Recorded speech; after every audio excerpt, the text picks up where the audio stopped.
International standards తో quality education అందిస్తుంది futuristic edu initiatives.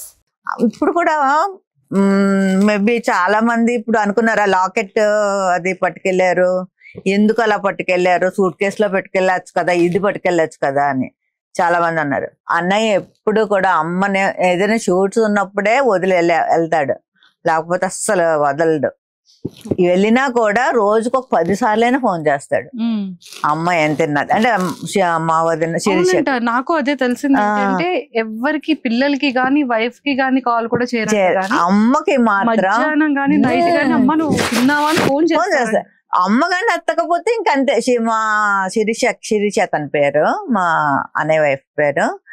తనకి ఫోన్ చేసి అమ్మ ఏం చేస్తుంది, ఫోన్ తీయలేదేంటి, ఒకసారి అంటే నిద్రపోయినా కూడా ఒకసారి 2 o'clock షూట్ నుంచి వచ్చినా కూడా అమ్మ దగ్గరికి వెళ్ళిపోతాడు. ముందు వెళ్ళిపోయి అమ్మ పడుకుంటే ఒకసారి వెళ్ళి హగ్ చేసేసుకొని ముద్దు పెట్టుకుని అప్పుడు వెళ్ళి పడుకుంటాడు. అంత కేరింగ్, చాలా కేరింగ్.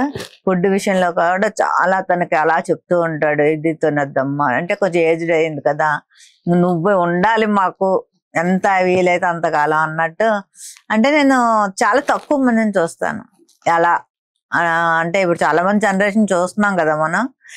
నన్ను కూడా అంటే మా డాడీ చనిపోయిన తర్వాత నాకు డాడీ చనిపోయారన్న ఇది ఎప్పుడు కనపడలే.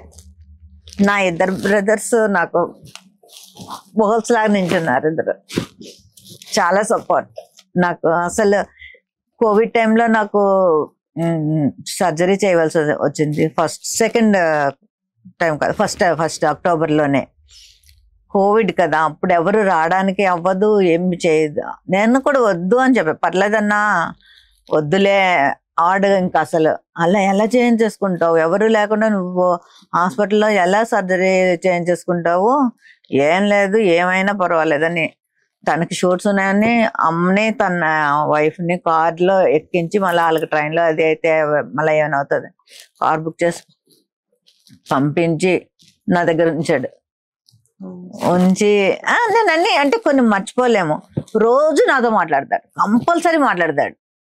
నా టోన్లో చిన్న డిఫరెన్స్ ఏమైనా కనిపించినా వెంటనే ఏమైంది రా అంటాడు. తెలిసిపోద్ది, నా టోన్ తెలిసిపోద్ది వాడికి. ఏం లేదు బాగానే ఉన్నాను అంటే కాదు చెప్పు అంత, అంటే ఏమైనా చెప్పే వరకు వదలడు అనమాట. అంత ఎస్ తను మెంటాలిటీ కూడా అంతే.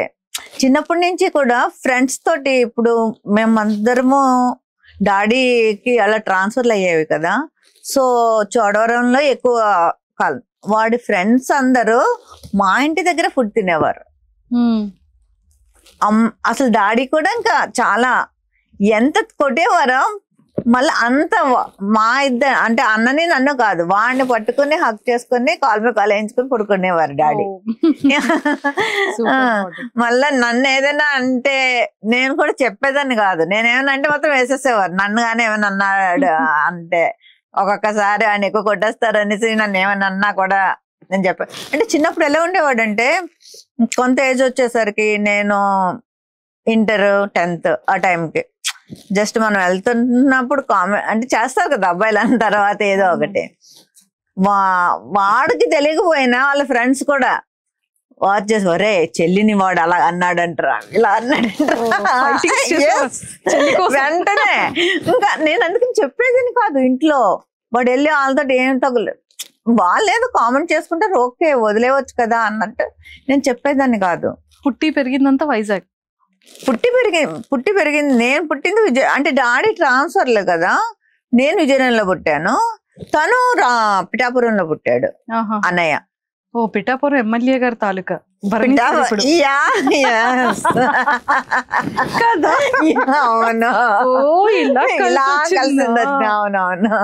వెరీ నైస్ అన్నాళ్ళు. ఇప్పుడు సార్ సార్ పిఠాపురం తాలూకా ఎమ్మెల్యే గారి తాలూకా కదా మీరు?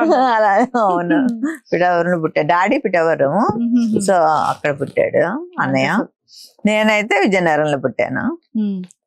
చిన్నతనం అంతా చాలా బ్యూటిఫుల్ ఉంది మ్యామ్. చిన్నతనంలో అంతా ఇట్లాగే, అంటే ఇలాగే ఉండేది. అంటే కొంచెం అగ్రెసివ్ గా ఉండేవాడు ఎప్పుడూనే. అంటే మా పెద్దనే చాలా చాలా అంటే చాలా కామన్ అనమాట. ఇంకా సార్ చాలా రెబల్ అని కూడా విన్నాను. బాగా అసలు అంత రెబ్బల్ ఇప్పుడు ఎంత సాఫ్ట్ అయిపోయాడు అంటే నేనే నమ్మలేకపోతున్నాను అసలు. ఇంట్లో కూడా ఇప్పుడు అమ్మ వరకు అంటే నన్ను సెకండ్ మదర్ అంటాడు వాడు ఎక్కువ, నా రెండో తల్లి అన్నట్టే ఫీల్ అవుతాడు.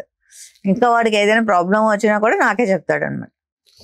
సో ఇంట్లో కూడా వాళ్ళు ఎవరు చెప్పలేకపోతే నాకు చెప్తారు ఫోన్ చేసి, మా అమ్మ ఒకసారి వాడికి ఫోన్ చెయ్యి ఇది అది అని.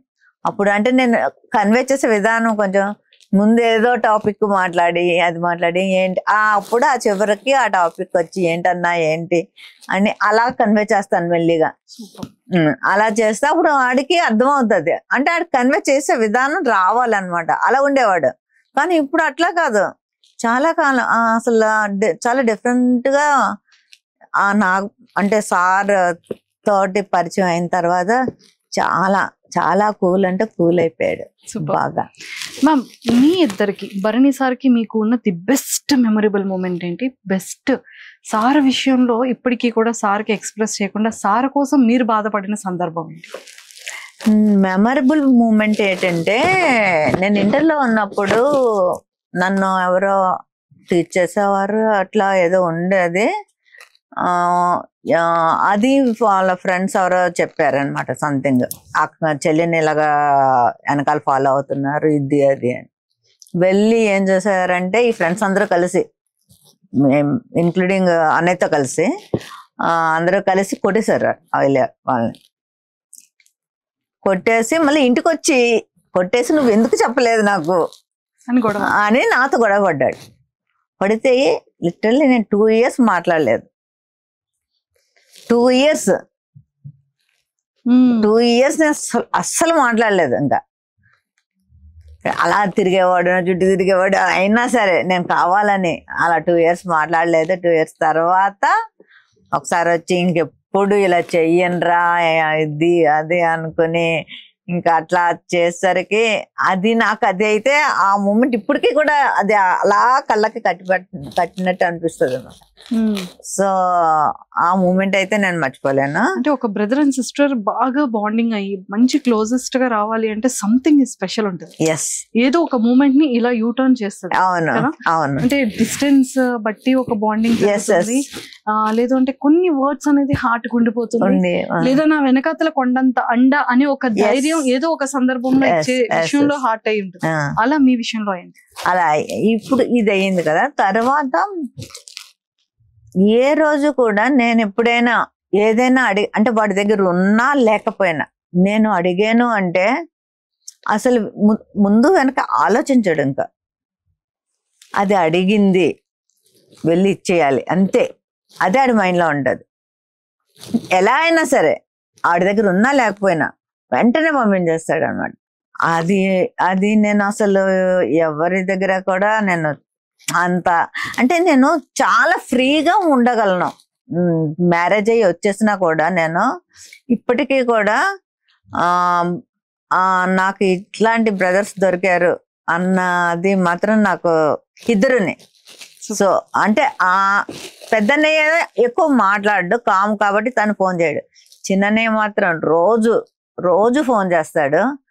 రోజు ఫోన్ చేసి ఎలా ఉన్నాం అది మాత్రం ఖచ్చితంగా అడుగుతాడు. రోజుకి ఒక్కసారి అయినా సరే ఎలా ఉన్నారా ఏంటి అన్ని ఒకసారి వెళ్ళిపోయే ముందు లేదా జిమ్కి వెళ్ళే ముందు చేసేసి మాట్లాడి ఆ రోజు కంప్లీట్ అనమాట. మీకు విషయం తెలుసా, అసలు బయటికి వెళ్ళాలి అంటే నాకు ఇప్పటికీ కూడా నేను చెయ్యను. అంటే అమ్మ అంటే నాకు చాలా, మదర్ అంటే అందరికీ ఇష్టం ఉంటుంది. అసలు బయటికి ఎప్పుడు వెళ్ళినా కూడా అమ్మ కాళ్ళకి దండం పెట్టకుండా బయటికి వెళ్ళాడు. అమ్మ కాళ్ళకి దండం పెట్టి ఎంత అమ్మ ఎక్కడుంటే అక్కడికి వెళ్ళి కాళ్ళకి నమస్కారం చేసి వెళ్తాడు. ఎన్నిసార్లు వెళ్ళినా డేలో బయటికి మళ్ళా వచ్చేస్తాడా, మళ్ళీ ఈవినింగ్ వెళ్తున్నాడా, మళ్ళా దండం పెట్టుకుని వెళ్తాడు. సో ఆ లాకెట్లో అది అంటే అందరూ వేరేగా అనుకున్నారు. నాకు తెలుసు అది ఎందుకు అంటే అప్పటి వరకు నాకు తెలీదు ఆ లాకెట్ పట్టుకెళ్తున్నాడు అన్న విషయం. అలాగా నాకు అసలు స్పెషల్ ఏమిటంటే అదే నేను చెప్తున్నాను. ఇప్పుడు అమ్మను వాడు అన్ని రోజులు అలా విడిచిపెట్టి ఉండలేదు. అంటే ఎక్కడికి వెళ్ళినా ఫోన్ లో కాంటాక్ట్ మాట్లాడేవాడు. యా ఫోన్ లో మాట్లాడతాడు. ఇక్కడ దీంట్లో బిగ్ బాస్ లోకి వెళ్తే అది ఉండదు కదా వాడికి. సో అమ్మని వదిలేళ్ళాలన్నది చాలా పెద్ద వాడికి ఇది. అంటే షూటింగ్లకి వెళ్ళినప్పుడు వదిలి వెళ్ళాడు, కానీ ఫోన్ లో మాట్లాడేవాడు తనతోటి. ఇప్పుడు అది కూడా ఉండదు కదా. సో అమ్మ రెస్పెక్ట్ అన్నమాట. అది ఒక సూట్ కేసు లో పడేసేది కాదు, తనకి ఆ వాల్యూ. అదే గురువు గారికి కూడా తను ఇచ్చే వాల్యూ ఆ రెండిట్లోనే అది ఉంది. సో దాన్ని ఆ సూట్ కేసులో అంటే అమ్మని సూట్ కేసులో నేను పెట్టి పట్టుకెళ్ళిన ఆ ఫీలింగ్ తోటి వెళ్ళాడు అనమాట. సో అది వేరేగా అనుకున్నారు అందరూ. నాకు తర్వాత నాకు అర్థమైంది, నేను కూడా నాకు తెలియదు అసలు బిగ్ బాస్ లోకి వెళ్తున్నాడని. వెళ్ళి ముందు రోజు చెప్పాడు అంతే, ఎవరికి చెప్పలేదు. ఆ లాకెట్ కూడా నేను స్టేజ్ మీద చూసాను. అసలు ఇట్లా పట్టుకెళ్తున్నాను అసలు ఏమీ లేదు, మాకు ఏమీ తెలియదు. స్టేజ్ మీద నేను చూసి అంటే నేను అలా ఫీల్ అయ్యాను. అంటే మిగతా వాళ్ళకి ఆ బాండింగ్ తెలియదు కాబట్టి అదేంటి ఆ లాకెట్ ఏ సూట్ కేసు లో పెట్టి ఇప్పుడు ఆ లేడీస్ అందరు తెచ్చుకోలేదా, ఇట్లా పట్టు రావచ్చు కదా, దాన్ని ఒక ఇది చేశారు ఇది అన్నట్టు ఫీల్ అయ్యారు. కానీ నాకు అర్థమైంది ఏంటంటే అమ్మని అలా పెట్టి తేడం వాడికి ఇష్టం లేదు. మెయిన్ తనతోటి తెచ్చుకుని తన దగ్గర అది వెళ్ళిపోయిన తర్వాత అమ్మ తన ఇది కూడా గేమ్ డౌన్ అయింది. సో కొంచెం అది కూడా నాకు అనిపించింది, ఓకే దీని గురించి పట్టుకెళ్ళాడు అన్న ఇది. అంటే అమ్మ నాతో ఉన్నది అన్న ఇది తనకి. ఇప్పటికీ కూడా అమ్మనే మేము ఎంత బాగా చూసినా తనంత ఇది మేము చేయలేమేమో అనిపిస్తుంది. Subscribe iDream Media. Please do subscribe to iDream. Please subscribe to iDream Media. For best entertainment and information, please subscribe